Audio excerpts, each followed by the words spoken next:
Hello students, Swati Shabnam again. So in the previous video we have understood the introduction of this poem, and in this video we will try to understand the summary of this poem. So the name of the poem, as already has been told, is Fire and Ice. Coming to the poem line by line.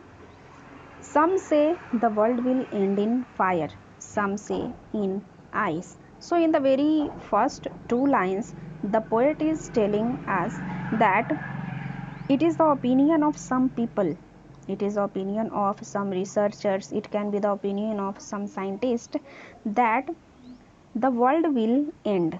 Now, as we already know that the world is a mortal things, means we human beings are mortal, we have to die one day. In the same way the world has to finish one day.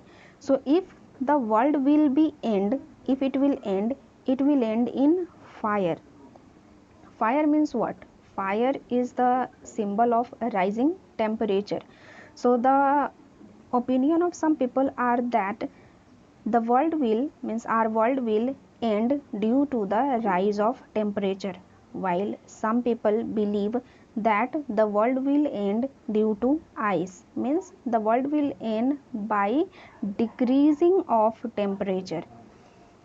Now the poet says, from what I have tasted of desire, I hold with those who favor fire. So the poet is saying that whatever I have tasted, means as per my opinion, I think that the world will end due to fire, means due to rising of temperature, the world will come to an end someday.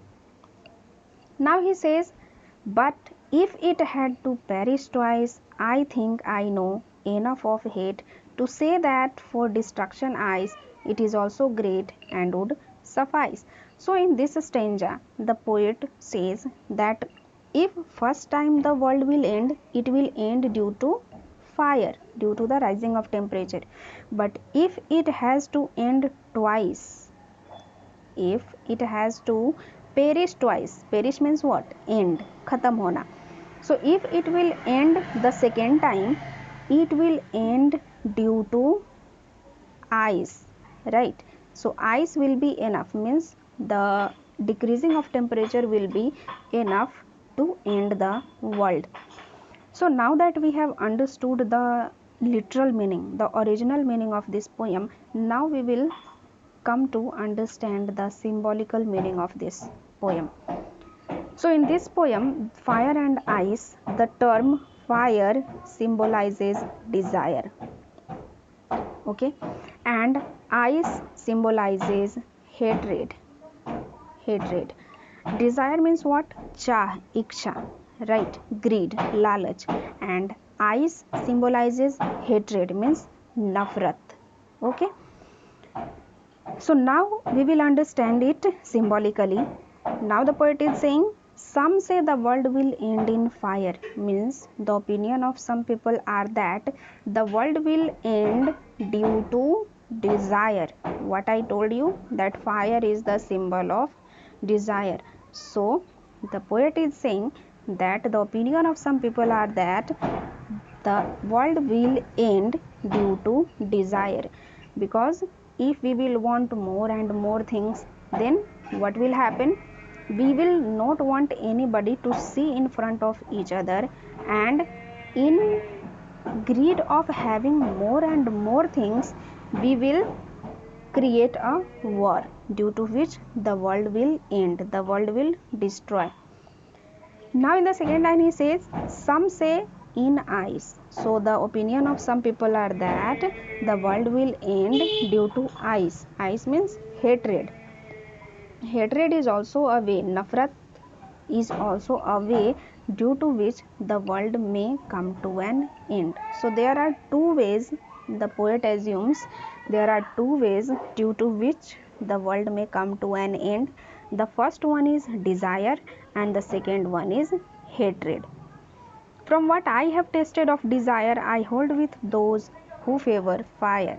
Now the poet says that according to me, as per my opinion, whatever I have tasted, I think that I should be in favor of those people who think that the world will end due to fire. Now the poet is saying that if you will ask me that how the world will end, I think I will support those people who say that the world will end due to fire. Means desire will be the main thing due to which the world will come to an end. Coming to the second para, but if it had to perish twice. Now he says, but if the world has to end for the second time, then what will happen? I think I know enough of hate to say that for destruction ice is also great and would suffice. So now he is saying that if the world has to end for the second time, what will happen? The second time the reason of ending the world will be ice, means hatred. Because if the poet starts hating each other, they don't like to see each other in front of them, and that is why they want to kill them, they want to make them die. That is why the poet is saying that in this way, if the people will start hating each other, the destruction will come and the world will certainly finish. The world will end one day. So this was the summary of this poem. I hope you have understood the literal and the symbolical meaning of this. In the next video, we will try to understand the literary devices and the rhyming scheme of this poem.